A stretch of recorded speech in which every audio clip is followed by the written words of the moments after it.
Сиздин эмгегиңизди баса белгилеп айтышып атат команда. Жигиттер кандай ойноп беришти? Жигиттер баштан аягына чейин Аганс ойношту биздин оюнда. Күчтүү командалар менен ойногон баштан баштап эле. Ошол эле Асамбек менен ойногонбуз. Наржан Ысыгата менен бир аз аттарыбызда кичине бүгүн шай кетип, бирок биздин саяпкерибиз бар болчу. Мыкты саяпкерибиз. Кыргызстан алдыңкы саяпкерлеринин бири Калыбек байке. Аттардын баарын мыкты даярдап, балдар тытынып, Кудай буйрса бүгүн жеңишке жеттик.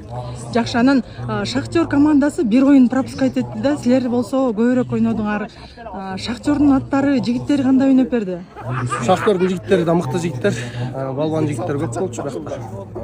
Биз ушу аттарыбыз эле токтоп калбаса, бирок кармашабыз деле турганбыз.